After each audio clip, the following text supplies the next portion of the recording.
Good afternoon, thank you for coming today. Welcome to the JAMF Casper Group presentation of Apple device administration using the JAMF Casper suite, or as we like to call it, an Apple a day. So introducing our colorful group to you, we'll start with our project sponsor, Derek Gross of JAMF Software. I myself am Dan Schmidt, and I'm the team lead. I'm Andrew Sunley, and I'm the JSS administrator. I'm Chaz Mallett, I'm the systems administrator. And I'm TJ Walensky, I was a network engineer. So, we are very happy that you're here today. We're also very excited to show you what we've been working on. JAMF Software is a very awesome software that we got to work with. I had the opportunity to interject into a project. For our objective today, we are going to introduce the project as well as the project needs to you. We are going to familiarize you with Fictional School District Learning Center, which is the basis of our project. We're going to introduce you to JAMF Software and what their software is capable of doing. We're going to give you a live demonstration of the features that we feel best match our project, and we're going to give you a lively conclusion and wrap it up with questions at the end of the presentation. But without further ado, let's jump into it. Alright, so the Learning Center School District is made up of 3 locations: Wolf Valley, Summit Springs, and Twin Peaks. They want to deploy their new Apple devices this upcoming semester, and currently they have no mobile device management solution. So the burning question I'm sure everyone has right now is, why are we here? So the Fictional School District Learning Center asked us as a network design team to help with their future deployment of 10,000 iOS devices and 10,000 OS X devices. iOS devices are things like iPods, iPads, and iPhones, whereas OS X devices could be a MacBook or could be a desktop computer. The objective of our project was to help with this deployment, as well as find some type of mobile device management software that will allow us to configure these devices as well as manage them in the future, as well as the current ones that they have in their infrastructure. We're also equally tasked with creating some type of environment to manage these in the classroom, as well as deploying these devices. So at this point, you might be asking, why don't we just give out these devices to the students or inside the box? Well, How is TLC going to track and manage these 20,000 plus Apple devices? How do students and teachers easily access new resources? how do these teachers actually control these devices inside the classroom? And what happens when a device goes missing? These are all questions that the Learning Center will be faced with when they implement these new 20,000 devices into their network. And a possible solution they could use is mobile device management. So mobile device management, or MDM, is simply just software that is used to configure, manage, and track devices in a network. And how this is applicable to the Learning Center in our situation is because we can utilize a mobile device management to solve all these questions that we just proposed. And there's many possible MDM solutions on the market that we can choose from, and we can choose which one that specifically fits the needs that we are asked to fulfill by the Learning Center. And for our current situation, we decided that JAMF Software, because of its Apple support, its aid to the classroom, and its zero-day support, best fits what the Learning Center needs. So at this point, with people who do not know, what is a JAMF? JAMF Software is a relatively young company based out of Eau Claire, Wisconsin. They are rapidly expanding in America, but not only in America, but in the entire world. Their specialty is Apple device management in an IT environment. Some products that they offer is Casper Focus, which is administrative access for a student to control devices inside the classroom. Bushel, which is a small business cloud-based mobile device management solution, but their crown jewel is the Casper Suite. The Casper Suite is designed to manage iOS X devices as well as iOS devices. For the iOS X side, they do have a couple different softwares that can be deployed to an iOS X device. Recon, which will allow your iOS X device to be enrolled into our JSS, which we'll further touch into later on in this presentation. Composer, which will allow you to deploy software packages to these devices. And Casper Admin, Imaging, and Remote, which will allow you to put down configurations as well as profiles to the devices that you're basically giving out. But that's all fine and dandy. What does this actually do? What does JAMF Software actually do for the customer? It does a variety of different things. The 4 major functions of the Casper Suite are inventory, so collecting device information, deployment, so rolling out a majority of devices, so like our project stated that we're implementing 10,000 new iOS devices. How do we actually configure those devices to send them out? Security, so obviously you don't want to give out $1 million worth of devices without any type of security on those devices, as well as self-service. How do you empower your end user to set up their own stuff? All right, So maintaining and tracking this inventory within TLC's network will be pivotal during this 20,000 device rollout. Right from JSS or JAMF software server, which we'll talk about later, you can track the status of these devices as well as manage software licenses and device warranties for all your devices that are joined to the server. You can even fine-tune your inventory searches to things such as hardware models and installed OS versions. You can even finer than that and sort by things like the amount of RAM or hard drive space left on that computer. So what is awesome about deployment via the JSS is that it is simple and intuitive, and what it really does is it allows customization for your IT department. Based on whatever you need, you can kind of choose what type of deployment method works best for your network. So for our situation, when we're implementing these 20,000 devices, these iOS and OS 10 devices, we are able to get them, say on a Monday, and hand them out to our students on that same day without any manual configuration to these devices.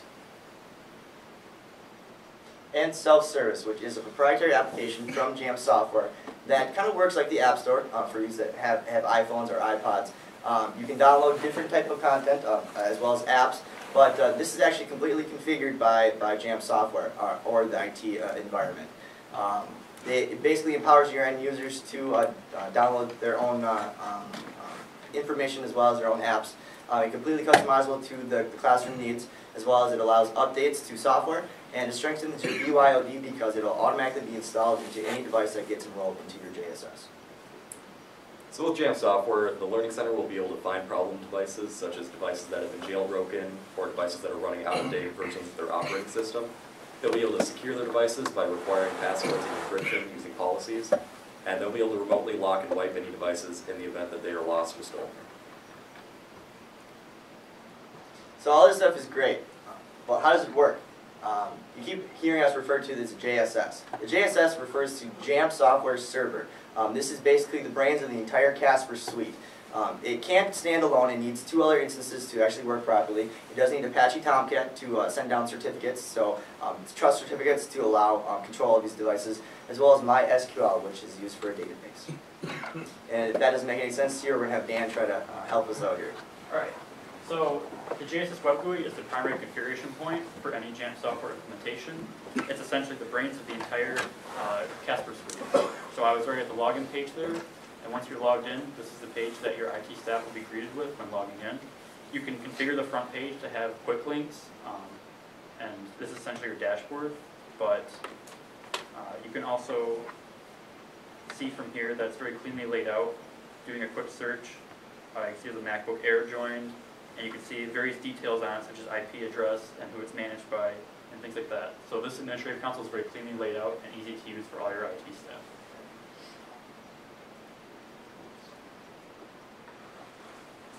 And with enrolling or joining devices to the JSS server, there are three possible enrollment methods you can use. There is user-based web enrollment, and then there's the Device Enrollment Program, or DEP, which is through Apple, and then there is Apple Configurator 2, which is for OS X. So web-based enrollment is simply just enrollment via a URL, and that URL is specific to your network.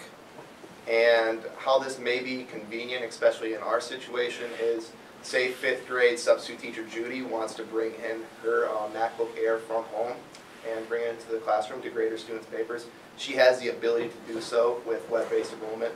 So she can bring that in, enroll via the URL that's provided by our IT team. She can enroll into the JSS and get any licensed software that the school has onto her laptop that she may need to use to grade those papers. So the device enrollment program is probably the most convenient form of enrollment. How it works is an organization will register a DUNS number with Apple. They'll take that DUNS number, put it in their JSS, and then any equipment that's purchased with that DUNS number will be automatically enrolled the first time it starts up. This means you can literally hand out a brand new iPad or MacBook to your user. The first time that they turn that on and sign in, it'll automatically install any apps, ebooks, or policies that are set up to install automatically. Unfortunately, we can't actually demo this for you because the equipment we're using was purchased using Stout's DUNS number, meaning if we actually tried to use the DUNS number, we'd end up managing Stout's MacBooks. It's a little bit out of scope of our project. I spent a month to get that DUNS number, but didn't realize. And the final way to enroll devices into your JSS would be using Apple Device Configurator 2. So this is actually an Apple proprietary software that is for the OS 10. Maybe some of you have actually used it. But it's used to locally manage configurations to iOS devices. So different certificates or profiles. You can also use it to supervise devices, which allows you additional access, kind of like jailbreaking a device. But it can be used with the JSS to give you additional control of the devices, which we'll demo. But it also can be used to download any type of profile or certificate from the JSS manually. So going over our network topology that we used for the pilot network, you can see we have 3 locations. We have Wolf Valley acting as a headquarters location, providing centralized services down to Summit Springs and Twin Peaks. At Wolf Valley for centralized services, we have dual JSS servers working in tandem to provide Apple services across the network. Similarly, we also have wireless LAN controller, or WLC, controlling wireless access across the 3 locations. Going a bit more in depth into that, we have Cisco 2950 switches and 2800 routers providing basic networking to the infrastructure. And we also have some Cisco 1242 AG wireless access points being managed by a 2504 WLC at the headquarters location of Wolf Valley. And then for our server infrastructure, we're using HP ProLiant DL160G6 servers, acting as Microsoft hypervisors that have all our servers on it, including virtualized JSS servers. All this equipment is provided by UW Stout. In addition to the equipment given to us by Stout, we were donated some Apple devices to use for our project by JAMF Software. Those devices include a Mac Mini that we're using as a server in our infrastructure, 2 MacBook Airs that we're using as administrative devices, an iPad Air that we're using as a teacher device, 3 iPod Touches that we're using as student devices, and an Apple TV that we'll be using to demonstrate shortly. All of these devices were donated by JAMF Software, and we can now have completed this project without them.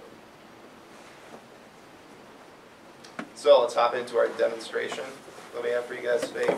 Dan will start us off with showing us inventory management as well as web-based enrollment. Andrew will be showing us the power that self-service has that you can give to your end users. TJ will be showing us Casper Focus and how it's utilized in the classroom. And I'll be wrapping it up with a demonstration on security features of the JSS. So Dan, take it away. All right. So I'm going to go through web enrollment really quick. So let's go back to the example Chaz had with Judy bringing her MacBook in. She wants to use this for grading, but she doesn't have access to company software. So she can navigate to this web URL given to her by her IT staff. And the first thing you're greeted with is a login page that uses your AD credentials. So I already have mine pre-typed in to save some time, and you log in. The second page you'll be greeted with is only for IT staff. You'll see this if you want to manually assign this device to a user. However, in Judy's case, she would not see this. It would skip it and automatically take her name that was enrolled in the previous step. So the next step you get is a CA certificate, which basically establishes the trust relationship between this device and the server. It glitched out for a minute there, but the profile is installed. I'll show you what it looks like with the next one. So with MDM, it'll ask the same thing, install MDM. This is what CA should have popped up with. It's something with the presentation, it doesn't like that. But this one, so same thing, install MDM. And once the MDM is installed, this iPad will automatically start receiving automatic downloads from the JSS server. So if we had certain apps that were set to automatically download, they'd be pushed down to this iPad. And the iPad is also will come up directly in the JSS server in inventory. So I forgot to remove them before this demonstration, but Dictionary and UW Stout app are automatically pushed down from the server as well as self-service. So those will be pushed down. Going into the JSS server and logging in, we can go into our mobile devices and find our iPad in here. And you can find all the information on it, and you can already start managing it as it is. So I'm now going to hand this off to Andrew to go over self-service. Alright, so we talked about self-service a little bit, but let me just show you what it looks like to the end user. So as Dan said, self-service will automatically install when it's first enrolled in your JSS, and it just shows up as an app like that. And here, users and anyone else that's on your JSS will be able to go in and download any apps or ebooks that you've made available to them. As you can see, they're sorted into categories just to make things easier to find. But let's say a teacher needs an app that's not in self-service. All she'd have to do is let IT know that her classroom is going to need a new app. And she can let IT know, which app they need. Let's say it's Microsoft Word. So the IT will go to mobile devices, apps, and then you can see here is a list of all the apps that are currently on the JSS.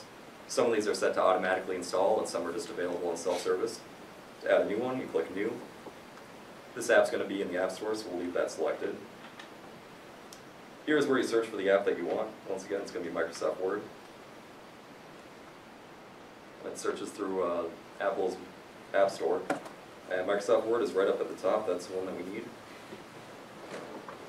And here you can set some information for the app. So as you can see, the display name is going to be Microsoft Word. You can place it into a category so it's easier for users to find and easier for you to manage later on. We'll just say it's a productivity app. And then we're going to make it available in self-service. This is also where you just select if you wanted to automatically install the app to specific devices. Scope is where you select the devices or users that you want the app to be made available to. And we're just going to make it available to all mobile devices. So we'll click Save. Done.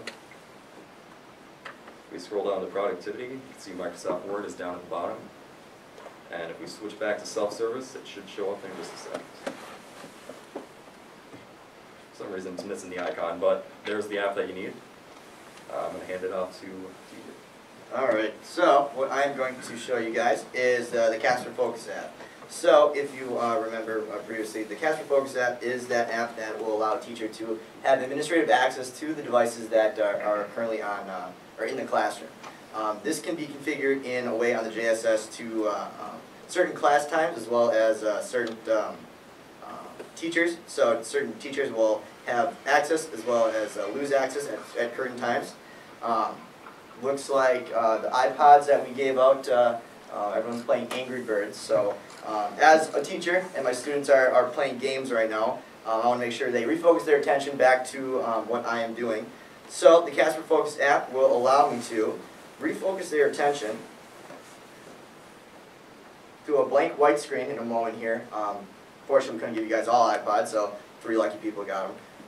But as they can show you, possibly hold it up to see that I have locked down their devices to a white screen, and it says, quit playing your games and pay attention to my presentation. So what I can also do is remove that focus. So let's say it's recess and they are allowed to use their devices for games. I can remove that focus, and now it has removed that message and brought it back to the self-service application. So you do have a lot of that control in the classroom, so that's definitely becoming a very prominent issue with a lot of the mobile devices that are coming out these days. So all a student would have to do is enroll their device into the JSS, and then you, with their Active Directory credentials, will allow a teacher to have remote access of their device. But you can also use it for educational tool as well. So what I have done is I've created a 1-question survey, which I'm going to refocus these devices to. And if you guys want to answer that survey, it basically just states that how are we doing so far. So pretty cool. I also removed the focus, so you'll stay on that web page, and then it'll allow you to go wherever you want to. So a lot of different features that this can do. I could lock it to Keynote. I could lock it to a game.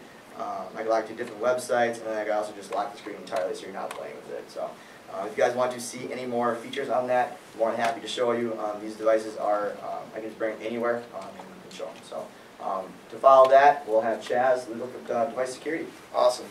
Thank you, TJ. So what I'm going to be showing you is essentially just a scraping of the surface of what the JSS provides for security features. First one I'll be showing you today is configuration profiles, which are just essentially customized settings that you can push to all users, specific users. You kind of choose as an IT administrator how you want to do that. So we have a configuration profile that is pushed to all users that requires every user to have a 4-digit passcode on their device. Now this would be important because each user has their own device, and we only want them to be using their device, not their friends, not their parents, not anything like that. We just want it to be specific to them. So this will assure that if a device does get breached or if a device does go missing, they should not be able to access it because of the passcode. So that's one beneficial way that you can kind of set that initial layer of security in your network. And the other methods, if you go under... It is standard IT. No, I'm just in presentation. All right, let them know. Student 1's iPod has been stolen. We need to lock it down. Could be sensitive out there. That's convenient because we were just talking about security. So now I'll show you what kind of the procedure may be for the Learning Center if a device does go missing. So we're going to go under Student 1's device. And Andrew told me it's missing, so there's many ways I can go about doing this. The first way I can show you is just the initial lock, screen lock, so I can remotely, as an administrator, lock one of my students' devices from anywhere in the building just via the JSS. And like I said before, this is beneficial because if it is their device, they should be the only one who knows that passcode. Therefore, the person who stole it should not be able to use it. So I'm going to send out the lock device, and I'm going to send a message saying missing. And Student 1's device should be getting this lock being pushed to their screen. Tell me, I'm not sure which student has, or which. So it's locked, staying missing. So, yes, that is beneficial, but if a device goes off the premise, I don't know how far a lock code will go. So another form of security you can use is enabling lost mode. Unfortunately, because of the time, it takes about 7 to 10 minutes for this to work. But enable lost mode is very beneficial because you essentially just lock the device on a screen with a message on it, and they cannot do anything with the device. It is literally just a brick of whatever iPhones are made of. It's just a brick of that. So this is beneficial because you don't want the user to be using it, and this you may choose this method if you potentially think you may be getting the device back. But if you think the device is long gone, you want to make sure that the user is not going to be able to access any of that information on it, nor use it really, you can use the wipe device, essentially command. And this you may think if you just wipe the device, you're essentially just giving a person a free iPod because it's wiped, it's factory default, they can just pick it up and use it. But in this case, since we're using DEP and the Learning Center's real network, they would have to know their credentials and essentially validate the device. So if it does go missing, you can wipe it, keep all the information on it confidential, and therefore will not be usable after that. So I'm going to wipe Student 1's device since it was missing by Andrew. Took the phone call, it seemed pretty important. We're going to wipe it, and in a couple seconds it should be going to the factory default screen, and it will ask you, it will prompt you for credentials, and this thief would not know that because they're a thief. They shouldn't have the device. So that is our presentation for you guys today, or our demonstration, I should say. And let's hop into kind of what we learned, our experiences for the project, and Dan will start us off on his experience. So I think my biggest experience I took from this project was realizing that Apple device administration doesn't have to be a huge pain. A lot of companies think it will be because compatibility between Apple and everything else. My school did a super similar rollout to this, where we gave all students iPads and we're going to use them in the classroom. The only problem with that was we did not use any MDM solution other than Apple Configurator. So I remember spending thousands of hours over that time, along with my team members, just manually configuring each iPad to give to students. And every time they had an update or something, they would come to us. Every time they download an app, they would come to us. And it was just a mess. If they would have implemented something similar to the Casper suite or any other MDM solution, that would have been a whole different outcome, I would think. Yeah, one cool thing I thought about this project was how when we started this program, ITM, we started out doing a lot of these Cisco networking classes, and then most recently we took a JAMF software training course over winter break. So it was kind of cool to see how all of these different things we've been learning over the past 4 years kind of tie together. And as far as challenges, one thing I ran into was, since I was the JSS administrator, I was in charge of putting apps, ebooks, and policies like automatically installing onto these devices. But early on in the project, we didn't have any devices enrolled. So I was just basically guessing based on the knowledge I'd learned from that CCT course we took over winter break. And it was really satisfying to see at the end when devices got enrolled that all those policies, ebooks, and apps were all installing as they were supposed to. Think different. I don't remember when the slogan for Apple, probably in the 90s for that. But that's definitely what we had to do. In the ITM program, we're hit over the head multiple times with Cisco books and Microsoft books, and kind of pounded into our heads that that's how it works. So it was very, very refreshing, as well as a very good cap to the program that we're here in, I guess it's CNET now, not ITM. It's a very good melting pot of everything we learned in the program, and it's a testament to our instructors as well as the material that we learned. But the think differently part, throwing Apple into the mix really was a challenge for us, especially when we were working with about 10 to 15-year-old infrastructure equipment and then throwing in brand new Apple devices. So it was interesting to troubleshoot that because we haven't necessarily troubleshooted issues like that before. And I had fun. I think everyone else had fun too. And hopefully that's showing in our presentation. Sweet. So one of the main experiences and lessons that I learned right away was the importance of MDM and bringing that into the workplace post-graduation because, again, like TJ said, we kind of very focused on what we learned at Stout, and MDM was a little out of the scope of that, and it was really cool to kind of get a first-hand experience, an entire semester-long first-hand experience of what MDM is and how it's really integrated into essentially every network out there. And one other experience I kind of learned through this project, it's not really an IT experience either, but it's kind of an experience of taking every opportunity that you get in life. All four of us, Derek came to our class one day and said, hey, we're offering a CCT course, which is a Certified Casper Technician course. Over winter and break, you guys should sign up. It's cool. You're going to learn about this new software, this new technology. And all four of us, I'm pretty sure, were like, dang, that's really cool. We should definitely sign up for it.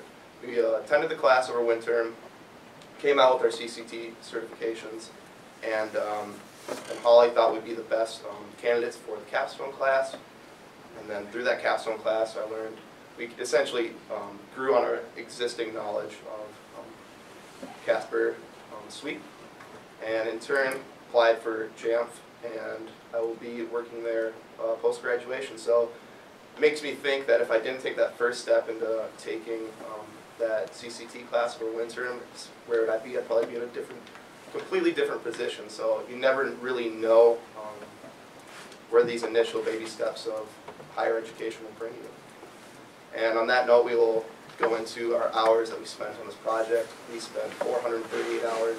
This may just seem like a number, but this number is symbolic of many tears and blood drawn and late nights and early mornings and frustration and teamwork and bonding and all this kind of jumbled up into one number is representative of kind of how we progressed as IT professionals in this class, as well as just people in general. So. And with that, we'd just like to thank a few people. JAMF Software, obviously, for their donation, as well as the knowledge and support they gave to us. Obviously, Derek being the leader of that support. UW Stout, as well as the ITM faculty, advisors, and advisory board for all the dedication they put into our program, as well as what goes into today. Obviously, Holly for all her dedication to us since we've been freshmen all the way up to at this point. The lab managers to allow us to work the long hours that we had. JAMF Nation, which was a support that we used quite a bit throughout this project, and then our friends and families for dealing with our butts for this entire project, us being cranky and stuff. So, without further ado, that is our presentation. We are ready for questions and or comments at Silver Dollar. I have two questions. So with I believe it was the Casper Focus, correct? I noticed that you pushed or you locked all their screens simultaneously. Now can you do that to an individual user then? Yeah, absolutely. So if you have like one trouble student who just won't pay attention to Holly, you can say, hey. Yeah, so the devices that we have out there, I'll show you again. One second, I gotta read this.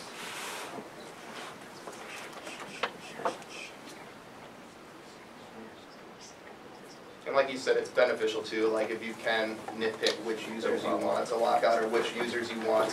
Like say half the class is reading one book and the other's reading another, you can ensure that everyone's doing exactly what they should be doing during class time. It's educational aid, if we want to enhance education in any way possible. Well, of course, once you have questions, it doesn't want to work. Well, I'll ask my second Yeah, well, question. sure, that's the second one. So if the device is stolen and taken off network and never reconnected to the network, will the wipe command still work on that device then? So if, say, somebody steals, iPhone 1 or iPod 1, takes it off the network, takes it home, and uses some IT magic to factory reset it, is there still any precautions at that point that could be used to lock the device down? I don't think we'll wipe it. Well, with You can wipe it, but DEP will kick in at that point. What happens when the device first sets up, an Apple device, is like third or fourth step it does as soon as it connects to a network. So they can factory reset it and connect to Wi-Fi. But the moment it does that, it'll check in with Apple servers. Apple will say, hey, this device belongs to this company. And then it will prompt that for AD login. So it'll be stuck in that loop no matter what they do So because even it if authenticates with Apple. Even if they initially circumvent the security there, they're still gonna get stuck. Right, they're going to have a worthless iPod. Yeah, unless they don't plan on connecting it to the internet. Yeah. Yeah, and to answer your first question, because you sent that wipe command to student 1, if I try to focus these devices on to Angry Birds once again, it's going to fail on student 1 because it has been wiped. Now DEP would re-enroll that, but the student 2 and student 3, which I believe Derek and this gentleman up front here has, it's going to refocus it to the Angry Birds, and student 1 should be at the just the initial phase. So it thinks it can communicate with it, but it actually is not. So, but you can also click on it individually, and then I can stop just one of them. So I can remove the focus of just whoever Jessica Justice is. And then that device will be removed from the focus. Yes. Does the accounts on the GSS, do those integrate with Active Directory at all? Yes. Yep. Yeah, absolutely. Yes. The person who, the substitute teacher who brought her own computer in for grading papers that day, when she goes home, do those policies that she was required to have at work still apply? They do. So is that something that she'll be locked into then? What do you mean by locked into?